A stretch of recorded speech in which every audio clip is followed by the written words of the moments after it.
Hi everybody, it's Jimenez Lai here. Today we're going to talk about Augustus Prima Porta and why the baby matters. You've probably seen the statue before, Augustus, the first emperor of Rome, standing like a god, commanding the world with this raised hand and idealized body. But what is that at his feet? A tiny, naked baby on a dolphin? Today we're going to dive in and find out why this baby is not just cute, but structurally critical. Augustus Prima Porta was found in 1863 at the Villa of Livia, and it is thought to be a copy of a bronze original from around the year 20 BCE. It portrays Augustus as a statesman and a military victor in his divine lineage.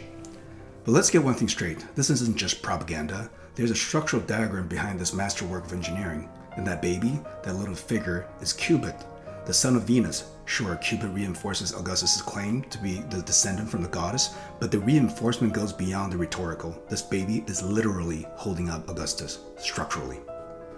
Here's the thing about marble. Let's consider the sculpture of Augustus to be a work of masonry construction. Marble is beautiful, but brittle. Like any other masonry construction, it is excellent at compression, but weak in tension.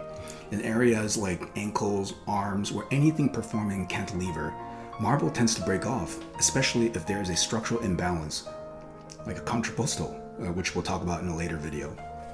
Sculptures standing on one leg are vulnerable to cracking and snapping under its own weight. This is why, time and again, we find examples of broken marble sculptures from the Roman Empire, broken at exactly where the structural system fails. Greek bronze statues, on the other hand, could withstand much more dynamic poses because bronze, as a single metal cast, is a sheet metal construction. Much better and much more effective when you think about cantilever or things that are acting in tension. With Augustus and contrapposto, we've got a structural problem, but that's where the baby comes in. Baby Cupid isn't just tagging along for the ride. He's positioned against Augustus's right leg, the load-bearing member of the sculpture, where most of his weight is shifted onto as a contrapposto figure. The dolphin provides a diagonal structural member that redistributes the stress away from the leg and onto the base. Think of it as a clever marble kickstand, disguised as a baby. This baby effectively renders Augustus Prima Porta into a tripod, as opposed to a normal bipedal structural system that all of us are when we stand. Without it, the narrow ankle and the foot might eventually shear off.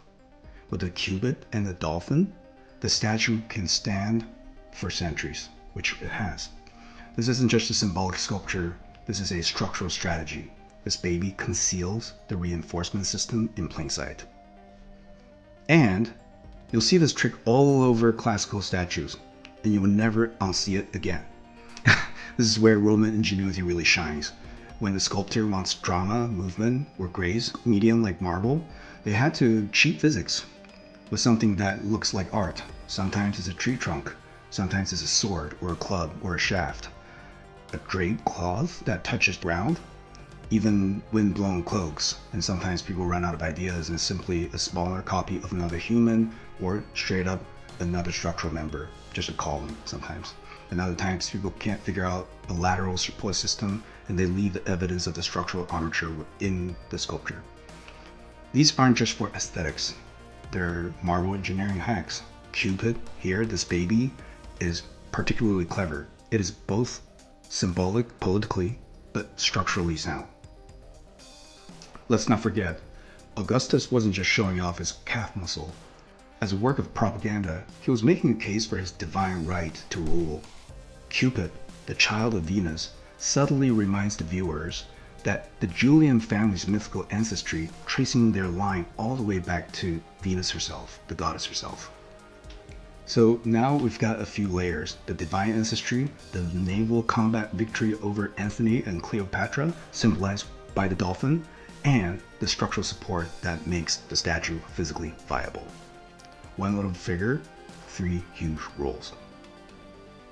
Using 3D scans and stress tests, we are now able to see how much weight Cupid actually bears. It is not just a decoration, it's actively stabilizing the sculpture. Why should architects or structural engineers care about this baby? Because this baby is the idea that structural support system can be concealed through a sleight of hand, either by distracting or replacing ways in which tension and compression gets managed, replace a structural support with something that's recognizable. What's beautiful here is how art and engineering meet. The Romans didn't separate aesthetics and function. Everything was multi-use. Symbolic, structural, political, mythological. It's a powerful reminder for contemporary artists and architects to not separate the message from the medium or the weight from the meaning. So next time you see Augustus Prima Porta, don't just look at the emperor's face or his breastplate or his enormous muscles. Look down at the baby. He's not just tagging along, he's holding up the empire. Without this baby, Augustus would have experienced a complete structural collapse centuries ago. That's right, everybody. Augustus needs a baby. If you enjoyed this breakdown, please consider a like, share, or subscribe. Let us know in the comments below which project you would like us to break down next.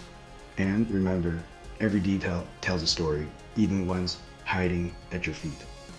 Thank you very much.